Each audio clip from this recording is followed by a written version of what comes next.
Fala pessoal, tudo bem com vocês? Estamos começando mais um episódio do meu podcast favorito, o seu podcast favorito. E para quem não me conhece, eu sou Eric Andrade, especialista no mercado Apple. Tenho algumas lojas nesse mercado e sou mentor de lojistas também. Então se você está começando a se aprofundar nesse mercado, quer conhecer mais, quer evoluir, eu sou um cara que posso te ajudar numa mentoria, certo? E hoje o tema do nosso podcast é como demitir o seu chefe. É um tema que muita gente precisa saber, precisa entender. Eu trouxe uma pessoa aqui que fez um livro com esse tema, então um cara que passou por isso, fez isso e vai nos ensinar e nos ajudar a mostrar o caminho certo para você demitir o seu chefe, tá? E além disso, ele faz muitas outras coisas e vai nos dar insights, vai contar a história dele e assim por diante.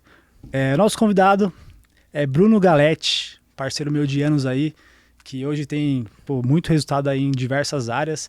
Ele vai contar um pouquinho da história dele e como ele faz para fazer tudo isso ao mesmo tempo. Brunão, obrigado por ter aceitado o convite, por estar aqui mais um dia não, né? Primeira vez, por estar aqui e contar um pouco da sua história. Mas antes de começarmos, eu vou falar dos nossos patrocinadores, tá? Muito bom. Meu celular favorito, que é a minha loja de iPhones. Então você que busca iPhones, produtos da Apple em geral, você consegue achar em São Paulo, em Brasília e em Santos, tá? Então aqui embaixo vai estar o nosso arroba do nosso Instagram, nosso telefone e o nosso site para você poder procurar e comprar o seu produto. E além desse patrocinador, tem a Natugrão, que é uma empresa de produtos naturais. Então se você busca aí se alimentar bem, melhor, consumir produtos naturais na sua casa, a Natugrão te envia por correio, certo? E tá aqui também o arroba da empresa e os contatos. Brunão, conta pra gente, quem que é Bruno Galletti? Nossa, primeiramente quero agradecer de estar aqui com você, meu amigo de longa data, pessoa especial assim, né, que desde cedo já veio nessa linha do empreendedorismo. Você é um grande líder nessa área, né? Eu posso dizer assim que essa parte empreendedora, eu não nasci para empreender inicialmente. As pessoas viram esse despertar em mim. Então, o livro Como Demitir Seu Chefe foi uma visualização de alguns empreendedores que eu trabalhava na empresa deles e eles viram esse potencial. Então, eu pude, a partir do tempo, desenvolver algumas soluções tecnológicas dentro da engenharia e a partir disso fui para essa linha de abrir meu CNPJ e poder assim trabalhar. Mas aí eu gosto de dizer para as pessoas que para a gente conseguir empreender em qualquer área e a gente demitir o nosso chefe, a gente precisa ter um CPF forte. Então tudo que a gente se propõe a fazer, seja ele em qualquer área, a gente precisa fazer o nosso melhor. Então, seja no nosso meio pessoal, profissional, nossa parte de espiritualidade, do esporte, o que a gente se propõe a fazer, a gente precisa se desempenhar da melhor forma possível. Eu acho isso importantíssimo. As pessoas elas acham que quando eu estiver em tal lugar, quando eu tiver tal função ou tal coisa, eu vou ser dessa forma. E não é assim.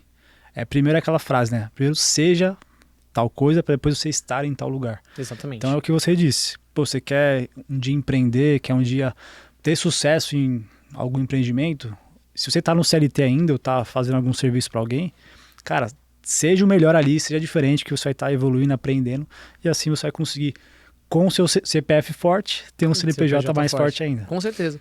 Eu vejo que muitas pessoas, às vezes, não estão no lugar certo, né? Estão trabalhando, estão CLT em alguma empresa, ou até PJ, né, em alguma empresa, mas não fazem os mínimos necessários, né?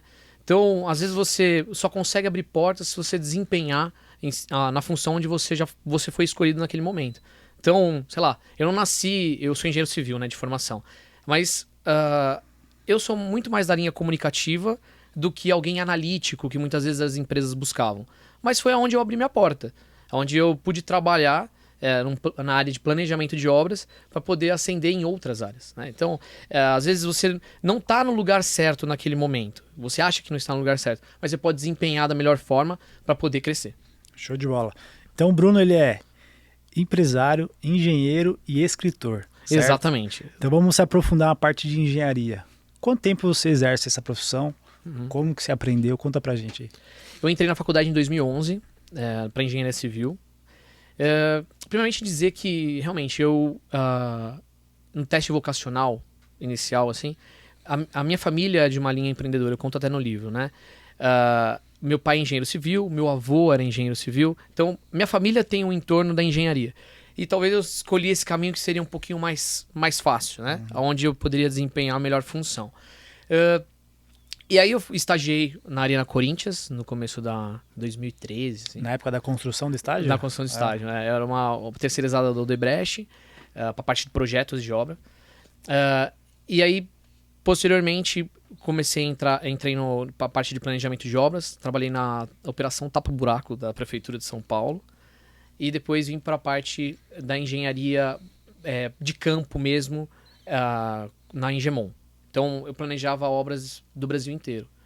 Então, entrava um projeto dentro da construtora, eu fazia o planejamento e aí o engenheiro tinha que exercer a sua função de cumprir aquelas demandas que eu tinha colocado. Nessas obras aí do governo, ou obras igual do estádio, como que tá por dentro? Demora muito mais do que o previsto, gasta muito mais do que o previsto. Como que funciona essa parte aí? Você que estava dentro e aprendeu aí no seu início. Eu gosto de separar, né? Obras públicas tem que ter uma licitação do governo, super burocrático para poder iniciar um projeto. As obras, por exemplo, da Copa, foram obras que foram feitas de um dia para o outro, né? Então não se teve um grande planejamento, né? E você sabe, por conta da Lava Jato aí, a gente já tem os resultados que foram totalmente estourados do que se previu inicialmente. Mas hoje as obras, no meio mais privado, elas são muito orçamento, fazer um bom planejamento. E esse bom planejamento não somente a parte inicial de custos de material, mas sim fazer um planejamento de mão de obra, de rendimento, de produtividade do pessoal em campo, para que você consiga executar aquela obra no prazo que foi estabelecido. A gente fala em gestão de projetos, que é um tripé, que é custo, prazo e escopo. Quanto mais equilátero tiver esse triângulo, né, você vai ter uma boa obra, para você ter uma qualidade final. Então, está tudo muito ajustado, né? Então, a engenharia é feita por 4 setores. O setor administrativo, técnico, operacional e gerencial. Então, esses 4 setores precisam conversar muito. Quanto mais conversar, mais a obra em campo vai acontecer nesses prazos que foram estipulados. E hoje no seu dia a dia, né? O que você mais faz na sua empresa? O que ela exerce, né? Porque engenharia tem, acho que muitos nichos, né? Muitos lugares que você pode se aprofundar. Hoje a sua empresa, diga o nome dela e o que ela faz. Hoje a empresa que eu tenho, né? Com um sócio, se chama Operatec. É uma empresa de tecnologia para engenharia. Então nós servimos grandes construtoras com um aplicativo de monitoramento de obras, tá? Então a nossa parte é totalmente gerencial de campo, fazer com que o projeto... Como que é esse aplicativo aí? Então a ideia inicial que nós tínhamos, isso foi no começo da pandemia, foi de a gente conseguir... No começo da pandemia você teve essa ideia? Essa ideia que a gente iniciou dentro de uma construtora. Aí dentro dessa construtora funcionou esse projeto e nós fomos para empreender em cima dessa tecnologia. Então é de fazer com que a obra ficasse totalmente no ar, né? Todo mundo acompanhasse em tempo real, para que nada escorregasse. Então a gente conectava tanto o engenheiro de campo, quanto o diretor da empresa, quanto o cliente final, quanto a gerenciadora que está acompanhando esse processo. Então fazer com que todo mundo se converse. Que às vezes a obra não tem uma grande conversa com todo mundo. Então você colocando ela em tempo real, você faz todo mundo se conectar.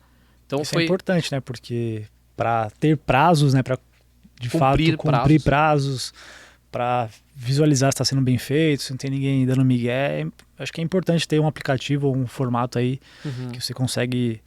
Eu vi até um vídeo que você postou aí, o pessoal até fez uma analogia, é tipo um bebê conforto, né? Um bebê que fica olhando. Exatamente. Você fica... As pessoas que estão internas e não estão em campo precisam saber o que está acontecendo no dia a dia da obra. Então, a obra não precisa... Porque normalmente a engenharia, a cada mês você passa um relatório do que foi feito nesse mês anterior. O ideal é que você todos os dias consiga repassar isso. Porque se tiver alguma coisa escorregando do prazo, você já consegue matar com mais facilidade. E pandemia, né? Teve a ideia, executou. que você aprendeu da pandemia nos seus negócios? O que você tira de lição da pandemia nos seus negócios? Eu levo a pandemia para esse meio tecnológico de uma forma muito positiva, né? As obras em si, nos seus iniciais, tiveram né, que cessar, e aí, às vezes, os engenheiros que eram mais sêniores tinham que ficar mais em casa. Então, a parte da tecnologia bombou, né? Então, para mim foi muito bom esse boom, né? E também para a gente ter uma nova visualização. O nosso meio é muito artesanal, a engenharia é muito artesanal. Então, a gente tem que colocar muito a mão na massa, né? Fora do Brasil, as coisas são muito mais moldáveis, né? A obra pronta, não é o pedreiro, as pessoas colocando a mão na massa. A obra mais modular, que se diz hoje. Então, eu já vi alguns vídeos de lugares, né, países que a casa praticamente é pronta já. Ele só transfere de um lugar para o outro e faz o acabamento. e conecta, é isso. Aqui no Brasil não tem porquê. Então, isso está se iniciando, ainda é um pouco caro, perto do convencional, mas é tudo a questão da popularidade, né? Quanto mais você tem empresas que trabalham nesse meio, mais concorrência você tem, você consegue abaixar o valor desses tipos de projeto. Então eu vejo que é uma questão de quebra de paradigma, né? Uma coisa bem específica.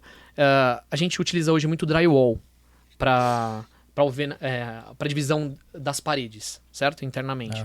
Antigamente se usava mais alvenaria. O drywall é mais eficiente, por exemplo. Um exemplo de eficiência. Ele é muito mais rápido para ser construído, ele é mais fácil para você demolir do que a alvenaria, que vai fazer um grande entulho.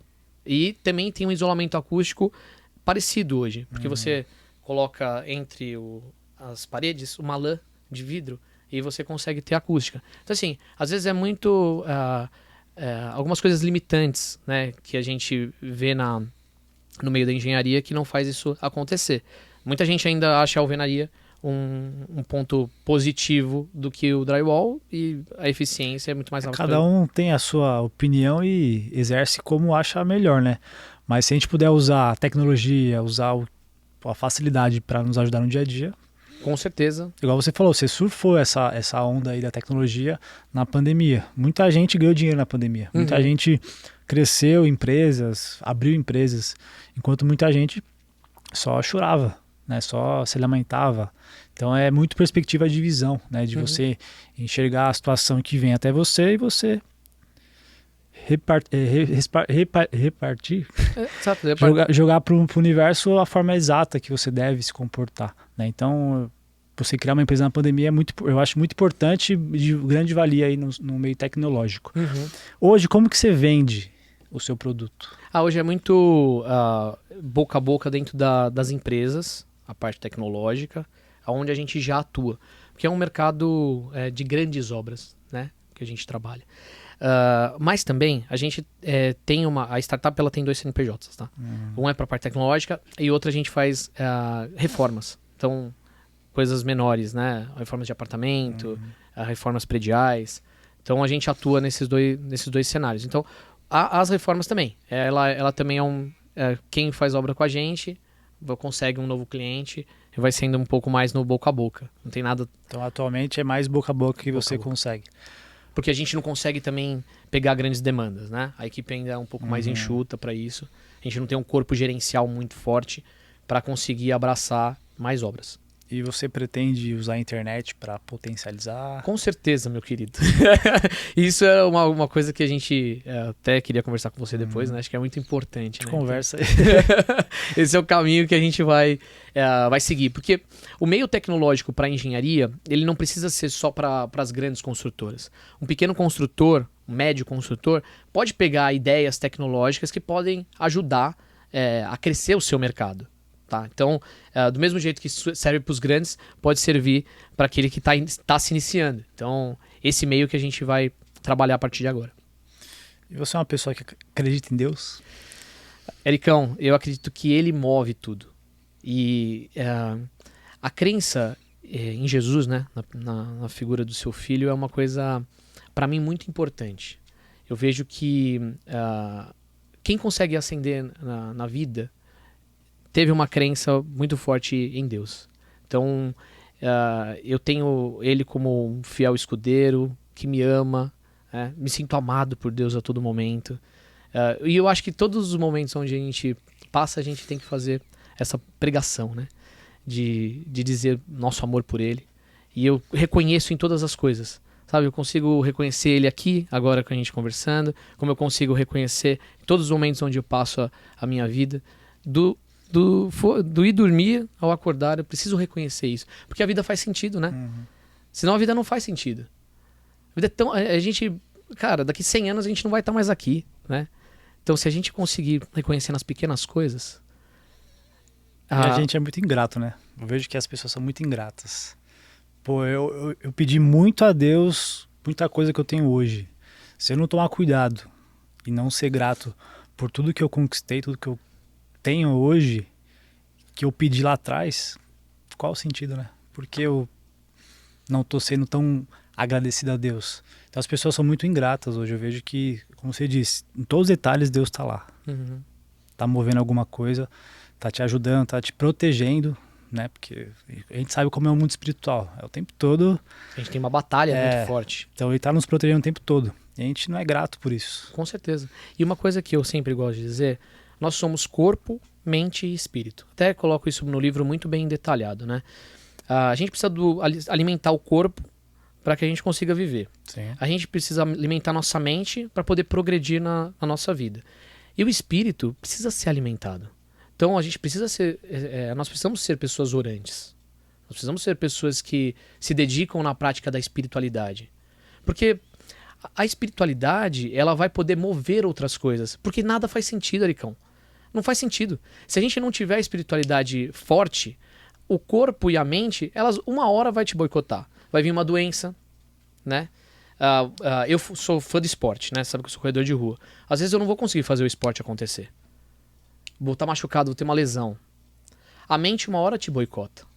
Então é o espírito que te leva. Então, espírito forte e alimentado pela uma parte da oração, e aí não é parte religiosa, né? Não falando de uma religião específica, mas nós sermos pessoas orantes, isso nos move a ter um bom corpo, uma boa mente, porque o espírito tá forte. A gente tem uma crença muito forte em Cristo. A nossa comunhão com Deus é muito importante, né? A gente tem que falar que ele é nosso amigo, né? Tá lá o tempo todo orando, agradecendo, pedindo também, que Deus fala, me pede, né? Pedis e recebereis. Temos que pedir também, mas também temos que agradecer. E ter essa comunhão todos os dias é muito importante. Por mais que a gente seja falho, tem dia que a gente pode esquecer ou não, tudo bem, mas a gente tem que ser pessoas determinadas a fazer isso todo dia um pouquinho. Até virar um hábito, até ser algo que, te faz um bem, preenche aquele vazio, que é o que você disse. Você pode estar se alimentando bem, você pode estar voando nos negócios, mas se estiver faltando aquele preenchimento de Deus, vai chegar uma hora que não vai fazer sentido. Não faz sentido. Você vai deitar a cabeça e vai, às vezes, estar com depressão. Você pode ter muita coisa que muita gente quer, mas não vai ser o suficiente. Então, Exatamente. Deus preenche algo que é inexplicável. Com certeza, com certeza. Tem uma amiga, por exemplo, que ela está estudando há 5 anos para um concurso. Não vou falar porque, né? Não vou falar o nome, nada do tipo. Mas estudando 5 anos para um concurso. Chegou agora nas vésperas do concurso, ela estava totalmente triste. Ela pensou que ela chegaria nessa reta final e depois de ter feito que ela foi super bem, tenho certeza que vai passar nessa prova, que era um concurso para 25 mil pessoas, ela estava entre as 5, né? E ela estava totalmente triste. Eu falei, tá faltando alguma coisa. E tá dentro da espiritualidade. Tá dentro desse momento de se reconhecer. Porque passaremos. A única coisa que ficará é o espírito. Né? O corpo e a mente vai passar. A gente vai passar desse mundo. Então a gente precisa se reconhecer abaixo da mão de Deus. Muito importante isso. Essa visão que você tem hoje do mundo espiritual, né, de como você vive, vem desde quando? Sempre nasceu na igreja? Como que funciona na sua vida isso? Eu nasci na igreja. Sou católico de formação, né? E eu vejo que a igreja pôde me trazer esse laço da espiritualidade. A igreja não é por si só, né? Eu preciso fazer a minha parte. E cresci em grupos de adolescentes da igreja, grupos de jovens, fui coordenador do SEGME da paróquia São Carlos Borromeu por muito tempo. Você até conheceu o SEGME, né? Você fez o encontro? Fiz. O grupo SEGME eu coordenei durante 5 anos. Hoje eu tenho uma ONG que é o Sonhar Acordado, que também tem uma parte da parte espiritualidade, que a gente repassa virtudes e valores para as crianças. E essas virtudes são teologais, que a gente fala. Esperança, caridade e fé. Então a gente repassa isso às crianças. E tem uma virtude totalmente da espiritualidade. Ensina as crianças no caminho certo. Né? Exatamente. Porque a gente só consegue mudar uma sociedade no meio social não fazendo atitudes alçadas, e sim fazendo um trabalho contínuo. Então, o Sonhar Acordado hoje é um trabalho contínuo que eu faço mensalmente para um assistencialismo de formação. Então, eu formo crianças e adolescentes através de virtudes e valores. Tá? Então, é bem legal assim. Como que funciona essa ONG aí? Então, o Sonhar, ele é um apostolado do Reino Christi. O Reino Christi é um movimento da Igreja Católica. E esse apostolado a gente trabalha com crianças e adolescentes. Ele é formação para voluntários e formação para crianças e adolescentes. Então, assim, eu formo voluntário de forma mais por meio de palestras. E aí a gente trabalha... Esse ano a gente está no ano da caridade. E a caridade, ele é o amor ágape, que é o amor incondicional de Deus. Então eu faço pelo outro sem querer nada em troca, tá? Então só para explicar o contexto. Então a virtude é essencial, a gente fala de virtudes humanas e valores morais. Então até teve um evento agora esse final de semana, foi o evento da bondade. Então a gente forma o voluntário em cima do valor da bondade e passa de forma didática para as crianças o valor da bondade. Então é bem interessante que aos poucos as crianças vão se moldando aos valores que a sociedade precisa. Né? Valores morais é o que a gente quer deixar para a sociedade. Virtudes humanas também. E virtudes essenciais da vida humana teologais é aquilo que a gente fala de espiritualidade. Então a gente repassa em 3 anos um projeto completo para essas crianças e adolescentes, entendeu? Top. Essas crianças, elas vão no lugar todos os dias ou final de semana? Como que é? Então, o Amigos para Sempre, que é um dos projetos dentro do Sonhar Acordado, tá? O Sonhar é mundial, tá? Tem vários países e no Brasil tem várias capitais. É muito forte, tá? Então hoje eu sou diretor de São Paulo.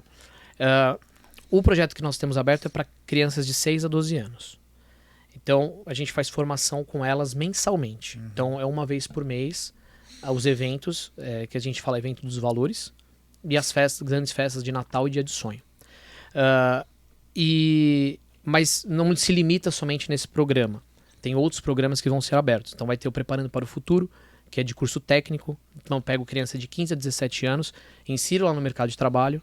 Então eu vejo quem está precisando para ser jovem aprendiz, por exemplo. Sim. E aí eu insiro a criança que tem uma certa habilidade. E Eric, eu vou te falar uma coisa. Sabe quando você consegue enxergar a projeção das coisas? Você consegue enxergar no mais íntimo daquela criança o que ela pode ser no futuro. Ela só precisa, talvez, de um empurrão, de alguém que vai poder apadrinhá-la, uma direção, sabe? Às vezes uma criança totalmente comunicativa, você tem ali que vai ser alguém da área do jornalismo, por exemplo, mas ela não teve essa direção. E é nessa hora que a gente pode dar essa mão, né? Ser amiga dela. É super importante porque eu falo muito de ambiência. Às vezes a pessoa ela criança, tem muito potencial para fazer muitas coisas, mas na ambiência que ela vive, ela fica totalmente limitada, porque ela não vê ninguém que faz aquilo, ou ninguém que possa se espelhar. Então vocês fazerem esse papel de estar direcionando para um caminho certo, né, mostrando que ela pode muito mais, ajudando ela, com certeza vocês vão estar fazendo crianças muito mais prósperas, não só em dinheiro, mas em tudo na vida do que... A prosperidade, né? O caminho final pode ser os recebimentos financeiros. Mas não é só isso, né? A prosperidade, ela tem um caminhar que pode chegar nessa linha financeira, mas não é só. Porque existem coisas que estão no meio que são importantes. Porque para você chegar onde você chegou, hoje de ser um grande empresário, de conseguir muitas coisas, foi porque anteriormente você teve uma vida muito de entendimento, de sofrimento, de muita reclusão, né? Me lembro uma coisa tua que foi muito interessante. A gente ia para as festas, né, de 15, 16, 17 anos, e você sempre estava lá dedicado na parte da organização. Como que era o nome dos eventos que a gente... teve vários já. Teve o Vai Embrasando, teve diversas aí que a gente fez. Então, e você sempre estava à frente para poder organizar. Então, você teve diversos aprendizados para poder chegar na prosperidade financeira, né? Às vezes as pessoas julgam muito, né, quem prospera, né, financeiramente, mas não sabe o entorno que chegou até ali, né? Então, Não sabe os bastidores, né? os bastidores.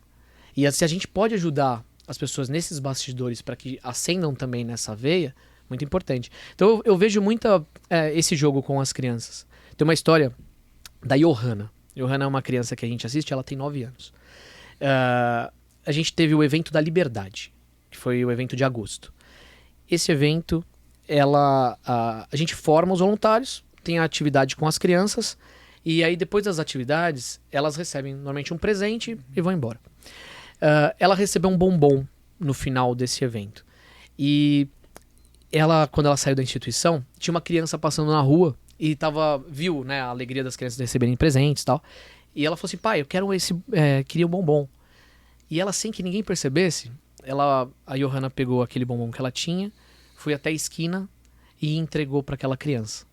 Aí quando ela voltou para ficar comigo, ela falou assim, porque ela me chama de papai. Papai, eu tive a liberdade de poder entregar esse bombom a essa criança. E nisso eu entendi, sabe? Elas estão entendendo o papel dos valores que nós estamos repassando. Ela poderia pegar aquele bombom e ficar só para ela. Porque é uma criança, né? Exatamente. Ia ser algo entendível. Total. Mas ela entendeu o valor de ela também poder compartilhar. Porque ela também acabou de comer bolo.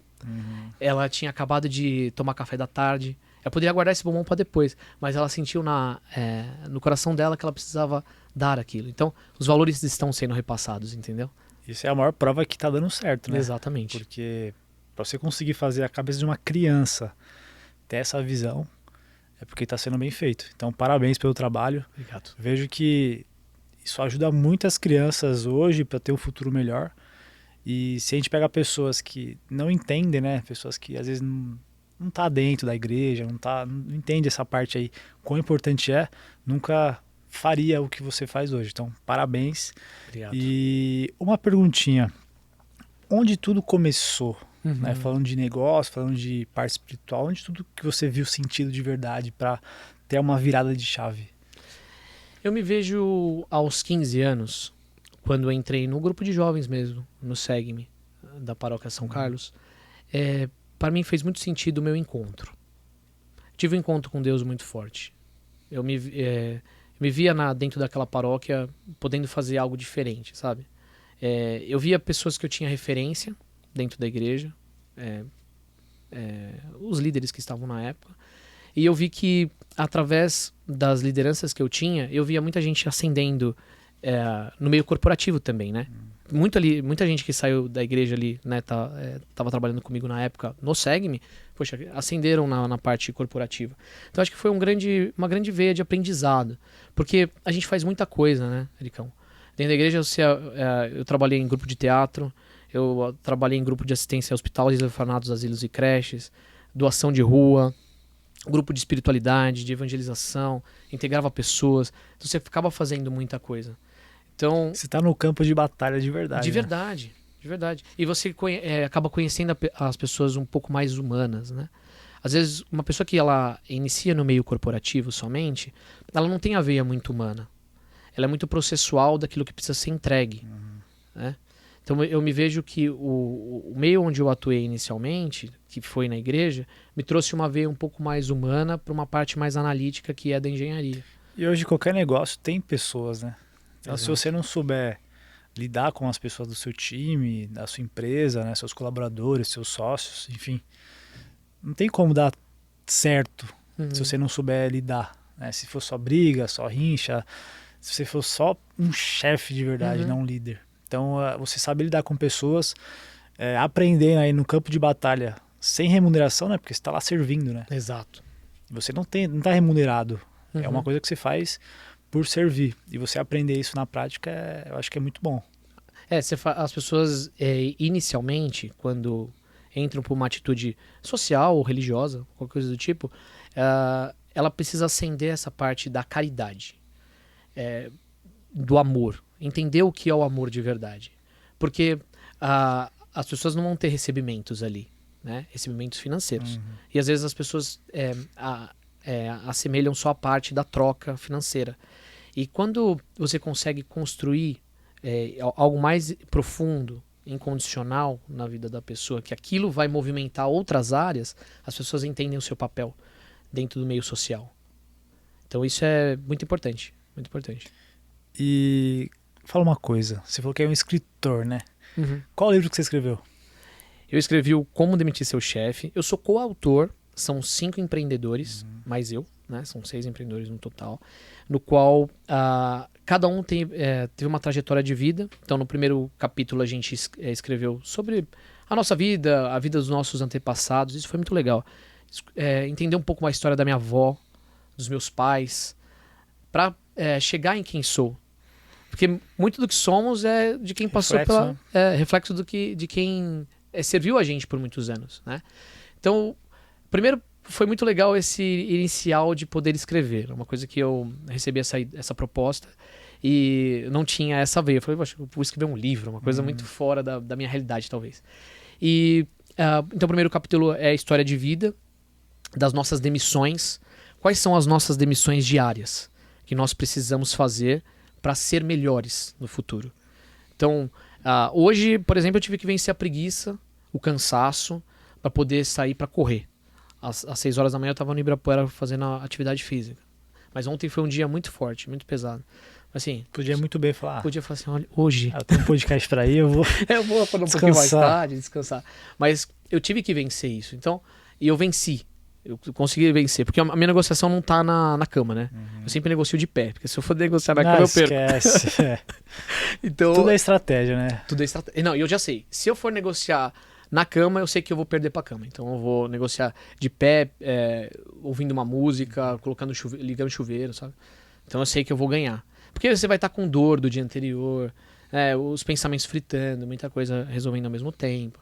Então, a gente quer o conforto, né, na verdade. O corpo pede. Eu quero dormir 8 horas, eu quero descansar, tô cansado, não preciso fazer isso, né? Então, se a gente ficar negociando e perdendo, é 1-0 pro corpo. Exato. E aí? No final do dia você vai estar negativo. Então é importante você começar o dia já ganhando. 1-0 para você, e assim você vai, consequentemente, fazer outros pontos aí no seu dia. Exato. E aí o livro Como Demitir Seu Chefe são essas demissões que a gente precisa fazer diariamente. Então, eu conto o livro quais foram as demissões que eu tive que fazer, tanto no meio pessoal quanto no meio corporativo, para que eu conseguisse ascender como um empreendedor, como alguém que se dedica na parte social, na parte da espiritualidade. Aí eu falo desse tripé, do corpo, da mente e do espírito, para que tudo esteja encaixado. Às vezes as pessoas me falam, nossa, Bruno, você faz muita coisa ao mesmo tempo, né? Eu falo assim, porque a gente tem que aprender a delegar funções das pessoas, né? A gente precisa ser pessoas que vão estar sempre disponíveis. Todo mundo vai ter certas dificuldades, então você precisa estar disponíveis a elas. Então, quais são as demissões? Às vezes as pessoas são muito preguiçosas, né? Para poder ascender em áreas. Então, eu acho que é vencer a preguiça, sorriso no rosto e amar as pessoas. A gente tem que amar as pessoas de verdade. Um amor pelo outro, porque isso vai poder fazer... Porque as pessoas são muito egoístas, né? Só pensam nelas, só elas, e não pensam nos outros. E a gente tem um papel aí de servir, né? De ajudar. Você tem que amar as pessoas, né? É difícil, mas tem gente que tira você do sério e tudo mais, mas você tem que fazer o seu papel e amar, que é o essencial.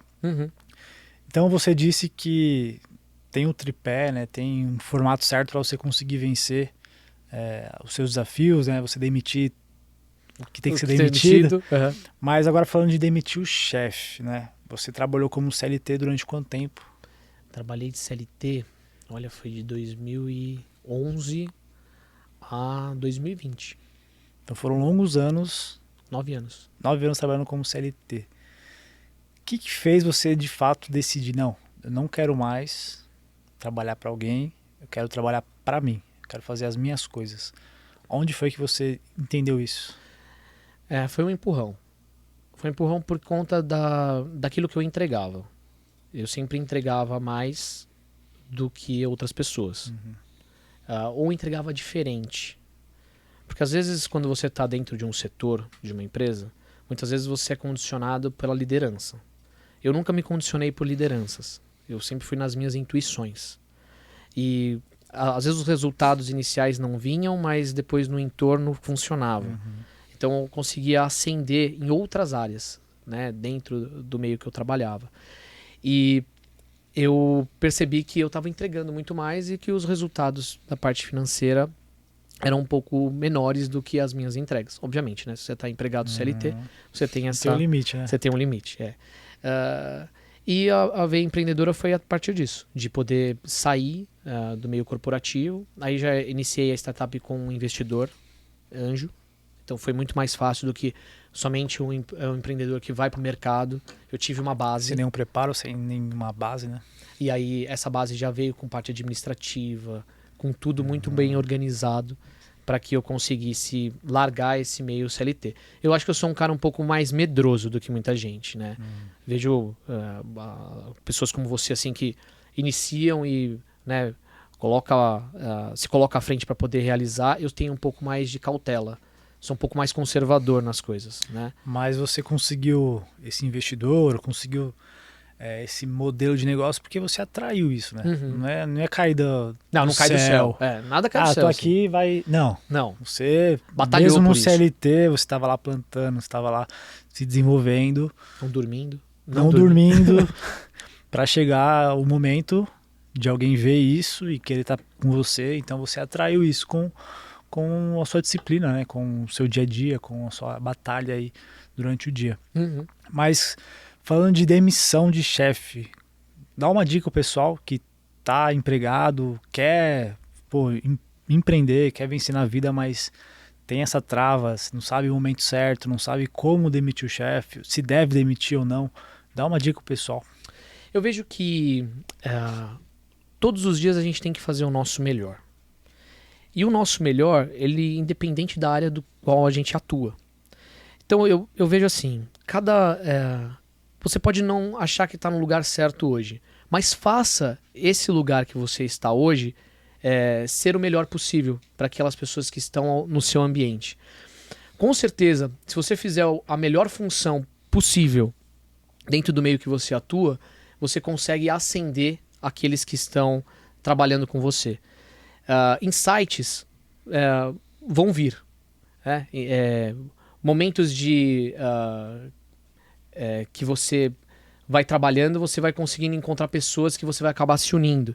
Então, sempre você trabalhar onde você está hoje da melhor forma possível. Fazer o que você faz sempre pensando em ascender, sabe? Tudo bem, você às vezes pode não querer estar naquela empresa, porque tem muito isso, né? Não quero estar aqui. Mas faz o seu melhor. Entrega o que você pode, né? De uma forma completa. Sabe? Mostre ao outro que você está ali dedicado. Dá insights, faz perguntas. Sabe? Não fica no nosso interesse. As pessoas gostam de pessoas interessadas.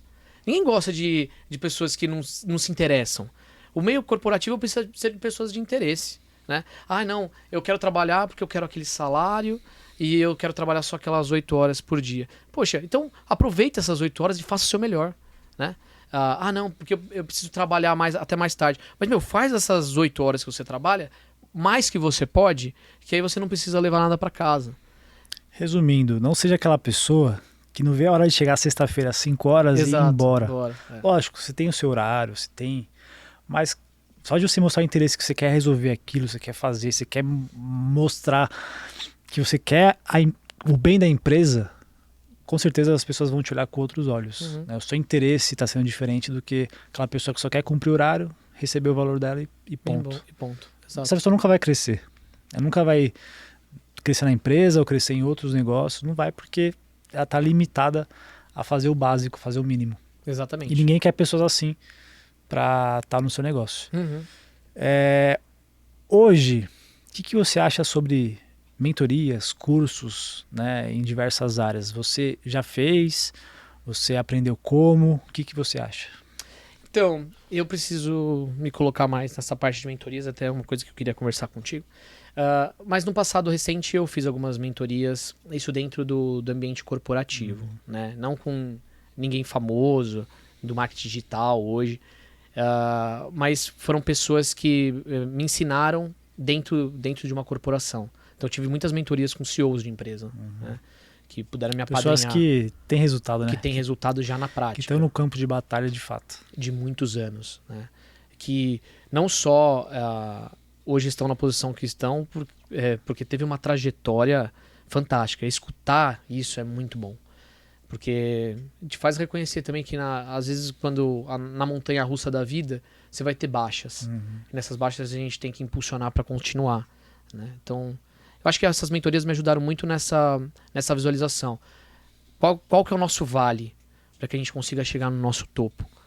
Então trabalhar muito isso na gente, né, internamente. E eu vejo muitas pessoas acham que não é necessário, né, fazer uma mentoria ou aprender com quem sabe. Ela acha que correu no YouTube e vai aprender tudo. Não, com certeza não.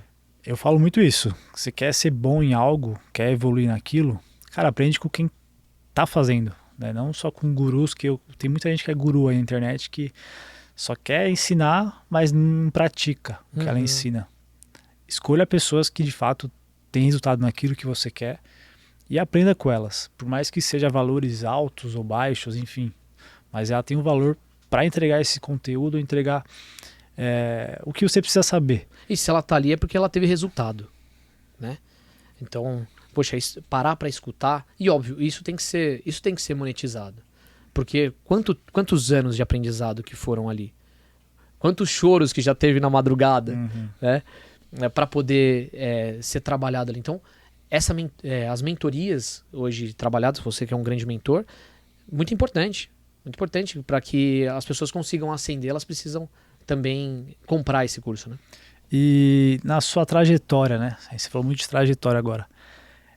São alguns anos. Nesses anos aí, quais foram as maiores dificuldades, né? O que você teve que enfrentar? O que você teve que vencer para conseguir ter o resultado que você tem hoje? Eu vejo que por trabalhar num meio muito mais humano, que eu sempre trabalhei, dentro da parte corporativa, eu tinha uma certa dificuldade de... com as questões um pouco mais voltadas as pessoas só querem um resultado final financeiro, né? E o intermédio, elas não querem trabalhar muito bem. Então eu tive uma certa dificuldade com as diretorias das empresas onde eu trabalhei. Mas sempre eu tive alguém que me desse a mão e falasse, não, você está no caminho certo, né? Continua. Tive uma CEO de uma empresa, Dona Sônia Keiko, minha amiga de muitos anos. Um resultado de uma obra negativa, tá? Foi uma obra que deu muito resultado negativo. Eu fiquei 90 dias nessa obra, de madrugada em madrugada. Acontece muito isso? Obras que não dão certo? Acontece, mas não deveria acontecer, né? Senão a empresa não fica saudável, né? Sim. Mas foi uma obra que aconteceu. E eu tinha acabado de entrar nessa empresa. Então foi uma obra que deu um boom muito negativo, isso financeiro, mas por conta de escorregar de prazo, por conta de mão de obra, muitas coisas que aconteceram, né? E eu era planejamento. Então o planejamento não deu certo em campo, tive que ainda pagar incêndio, ficar lá, né? Porque incêndio seria esse sentido, né? De ficar em campo, então eu fiquei 90 dias nessa obra.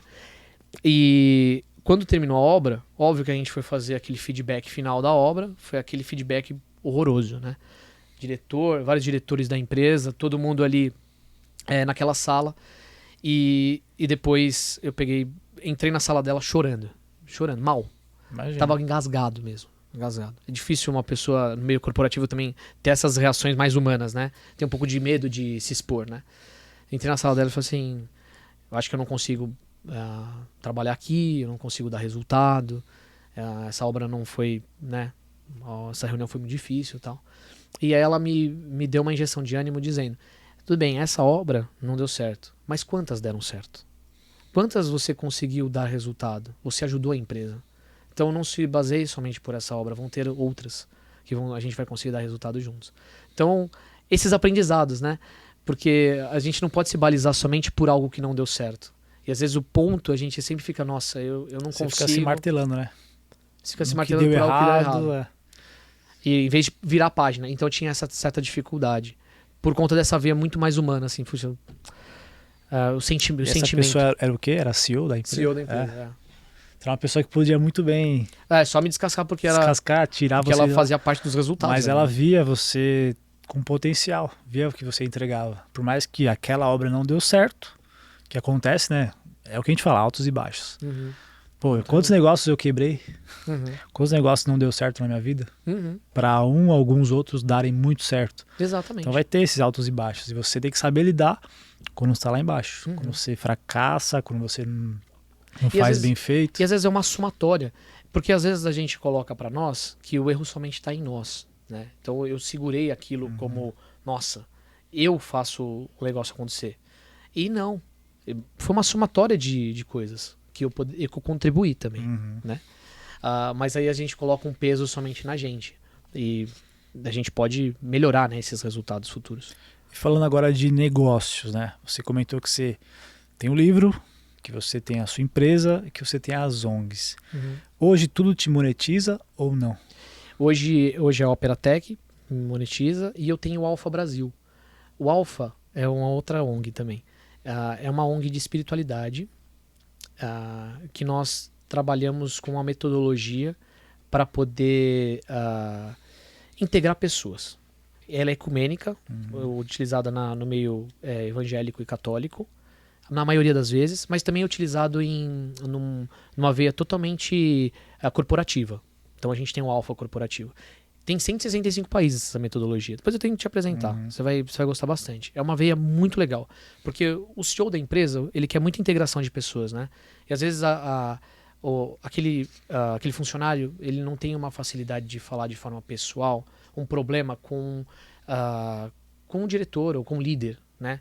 Mas ele vai ter no Alfa uma facilidade disso. Alguém que vai poder ajudá-lo. Escutar ele, Escutar. né? Então, o Alfa são 12 sessões. Tem o Alfa Jovem e o Alfa Adulto. E são uma série de vídeos, onde você tem partilha, comunhão e palestra. Então, sempre 1 hora por semana é trabalhada essa metodologia. Hoje, a nível Brasil, são 600 igrejas trabalhadas, são 1.800 células que usam Alfa. E, nível mundial, tem escritórios grandes, né? Nasceu no Reino Unido. O Reino Unido tem os maiores líderes hoje.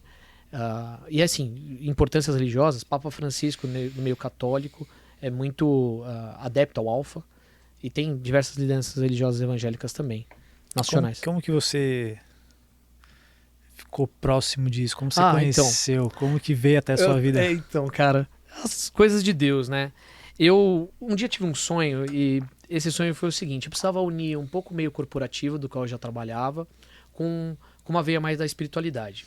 E o Alfa me trouxe esse jogo, né, corporativo e espiritual, né? Porque também é um trabalho, né, que eu faço todos os dias. Estava até em reunião antes de entrar aqui.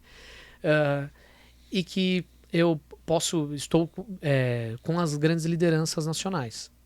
Então, é uma metodologia muito legal assim, para você ascender na parte da espiritualidade. Para qualquer grupo de 10 pessoas, porque são pequenos grupos, né? São células, sempre são células. Porque o ideal é você conseguir conversar com pessoas. Você vai ter um anfitrião e você vai ter uma conversa com amigos. Não só escutar, né? Que a pessoa fala. E sim você tem uma troca, né? Escutativa, a gente fala, né? Quando você escuta o outro com a plena atenção. Quando nada te tira do radar. Por exemplo, meu celular tá aqui, eu não tô olhando para ele. Eu não tô sabendo... Sei que as coisas estão acontecendo fora daqui. Mas eu tô conectado contigo. Então é uma escuta ativa, realmente. E como as pessoas querem ser escutadas, né? As pessoas precisam depositar as suas dores, as suas dificuldades em algum lugar. Então Alfa é esse ambiente. Às vezes fora da igreja. Muitas vezes as pessoas estão machucadas pela igreja. Muita gente se machucou pela igreja. Isso é de qualquer cunho religioso. E o Alfa é redescobrir essa nova porta de entrada. Como se a varanda da casa é o lugar onde as pessoas se reúnem, porque não tem talvez intimidade contigo para entrar na sua casa. E aí, a partir do tempo, elas vão se sentir confortáveis para estar contigo dentro de casa e poder cear com você. Então, talvez é esse meio que Jesus quer, né? Metodologias vão mudar ao longo do tempo. Os princípios da igreja nunca. Então, aos poucos, as metodologias que nós estamos trabalhando podem atingir o coração humano. Como alguém consegue estar dentro desse projeto, fazer parte, aprender? Como que funciona? É uma plataforma online. a gente faz treinamentos nacionais de terça e sábado. E pode entrar, é meubrasil.alfa. Até a gente coloca o arroba, né? E aí a gente faz treinamentos para as pessoas que querem utilizar essa metodologia. E é isso. Basicamente, o Alpha pode ser adquirido de forma gratuita, não tem custo nenhum. E é isso. É gratuito, então? É gratuito. É uma plataforma online gratuita, hoje é investida por pessoas de fora que acreditam nesse projeto. Então, tem investidores. Tem investidores. Que fazem tudo acontecer, porque como é gratuito, né? Da onde entraria o dinheiro? Então tem investidores que fazem... de fora. Então, a gente está buscando investidores nacionais hoje, porque no Brasil ainda é muito novo. Mesmo que a gente já está em 1.800 células esse ano, né, que estão sendo trabalhadas. A célula tem quantas pessoas? 10 pessoas. 10 pessoas. De 10 a 12 pessoas. É a Tem célula. 1.800 células. Então são 18 mil pessoas atingidas aí, né? Isso esse ano com Alpha. E a gente tem projetos pro... E você começou quando? Eu comecei com Alpha em 2020, mas como anfitrião de uma célula. Aí esse ano teve uma conferência nacional onde estavam escolhendo líderes. Aí eu fiz uma entrevista. Aí foi promovido. Aí fiz algumas entrevistas e aí eu entrei para ser coordenador nacional. Então eu sou coordenador nacional católico. Daí tem coordenador nacional da parte evangélica, tem a diretoria de diversas áreas. E é isso. Aí assim, mas eu não fico só no meio católico não, eu vou muito para o meio protestante. Tenho muitos amigos pastores que a gente trabalha junto com a veia do Alpha. Bem interessante. É legal esse ponto porque eu vejo que muita gente, igual você comentou anteriormente, se machucaram nas igrejas, né? Às vezes por estar num lugar que alguém maltratou elas, ou por ser muito julgadora, né? A igreja é um lugar que a gente tem que estar bem, tem que estar se sentir acolhido, escutando coisas boas, né? Não o contrário. Eu vejo que muita gente muda a cabecinha lá, por mais que esteja lá, tá firme, tá com Deus, tal, mas por humanos isso afeta no mundo espiritual. Hoje, qual que é a sua visão sobre isso? Sobre parte religiosa, o que é o certo, o que é errado, como entender o jeito correto de se aprofundar, ficar mais íntimo com Deus. O que você entende sobre isso? Eu vejo que, inicialmente, eu nasci dentro de uma igreja do meio católico. Mas o Alpha me trouxe uma capacidade de abrir um pouco os meus horizontes. De entender que o meu laço da espiritualidade não está dentro de uma religião somente, né? Tudo bem, eu continuo sendo católico, mas eu vejo que existem tantas coisas na sociedade de inversão de valores que o intuito de a gente levar a espiritualidade ao outro é muito maior do que eu ter algum problema da minha parte dogmática, teológica, que é diferente de outra pessoa. Então, estar com pastores, estar com líderes católicos, líderes de outras religiões, para mim é mais importante para levar virtudes e valores a uma sociedade machucada do que realmente eu ter alguma rixa por conta de algo dogmático que foi crescido a partir da religião. Então, eu levo isso de uma forma muito madura, assim. Pensei que não levaria, tá? Porque a gente acaba recebendo a parte das crenças que elas nos limitam. Numa bolha, né? A gente fica numa bolha fechada. E tem tanta gente querendo fazer o bem, tanta gente querendo levar a espiritualidade para as pessoas. Então isso, para mim, me moldou muito forte. Não vou deixar de ser católico, vou continuar sendo católico. Amo a igreja. Mas a minha igreja não pode ser única, né? Eu posso abrir aos demais. A igreja somos nós, né? A igreja é o coração humano. A igreja é o coração humano. Então, nós somos uma igreja. A gente só se reúne em comunidade pela facilidade da oração. Para a gente poder se encontrar, né? A gente não nasceu para ficar sozinho. Tem um lema um lema africano até, chama Ubuntu, que é eu sou porque nós somos. Eu não sou uma pessoa só. Eu sou porque o Eric está comigo. Né? Eu sou porque a gente cria um ecossistema positivo. Ninguém nasceu para morar numa ilha isolada, deserta, sozinho. A gente nasceu para viver no coletivo, em comunidade. E a gente poder se ajudar. Então, isso é o mais importante hoje. Então, entender esse meio coletivo e poder trazer traços cristãos para a sociedade de uma forma verdadeira, forte, isso no meio político é muito importante. Então a gente tem que tirar aquilo que nos separa e ver aquilo que nos agrega, né? Então essas coisas que eu entendi a partir do tempo, assim. E pra gente finalizar, o que você acha e quão importante é para você o network nos seus negócios, na sua parte com Deus, com igrejas, enfim. O que é o network para você? Isso é o mais importante, na verdade, né? A troca que nós fazemos, como nós estamos fazendo aqui e em todos os lugares onde a gente se encontra, o network ele vai desde a hora que eu levanto e eu vou na padaria comprar pão com o padeiro, a uma conferência que nós vamos quando tem diversas lideranças. O network precisa ser todos os dias com quem eu encontro, com quem Deus me deu a possibilidade de encontrar. Então talvez ali eu possa mudar a vida de alguém. A missão, Ericão, a nossa missão como pessoas, e mais pessoas espiritualizadas como você, precisa ser mudar a vida das pessoas. Às vezes vai ser através da nossa voz, através do nosso trabalho, qualquer lugar onde nós estamos, que a gente pode movimentar alguém para desistir, sei lá, de uma depressão, desistir do suicídio, não sei. A gente pode estar em qualquer lugar e a gente poder ser uma veia positiva para alguém ascender, né? Sair do vale, do poço e a gente puxar para cima. Então, o network é isso. A gente poder trabalhar com as pessoas. E você escutar de alguém, poxa, você me ajudou naquele momento que eu mais precisava. Isso aí muda o game, né? Muda o game, exatamente. O Wendel Carvalho fala muito isso. Enriquece quem ajuda mais pessoas. E quando a gente fala de enriquecer, não é só financeiramente. Eu bato muito esse martelo. O dinheiro é muito importante, lógico que é. Óbvio. Mas quando você está falando de enriquecer, é em tudo. É em todos os pilares da sua vida.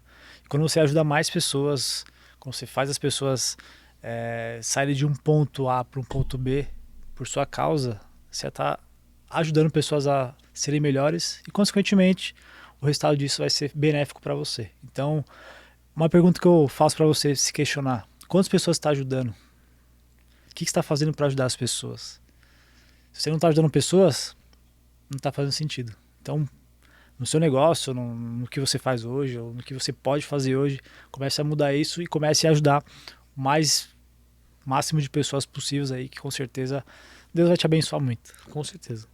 Irmão, muito obrigado pelo bate-papo. Cara, eu te agradeço demais, irmão. Foi top. Passa pro pessoal como eles podem te achar nas redes sociais, como que é a rede social das suas empresas, das ONGs, como que pode achar seu livro. Show. Então é hora de você se promover aí. Muito bom. Então, ó, para me seguir nas redes sociais é Bruno Galete _. Lá você vai encontrar a multitarefas, né, que executo, mais da parte do esporte também. A empresa Opera.tech, ONG Sonhar Acordado SP e Alfa Brasil. São os trabalhos no qual eu executo hoje. E aí o livro também você pode comprar pelo link que está na minha bio. Show. Então, sigam ele, comprem o livro dele, leiam, estude o que ele transmite para nós. E quer deixar o último recadinho, pessoal? Não, só quero agradecer você pela oportunidade. Você sabe o quanto eu tenho um carinho, né, enorme por você, por tudo que você faz. E é isso, tamo junto na caminhada, na jornada da vida. Tamo junto, sucesso pra nós. E se você gostou, deixe o seu joinha, compartilhe com o pessoal, se inscreva no canal se você não tá inscrito e nos vemos no próximo episódio. Forte abraço. Show, valeu!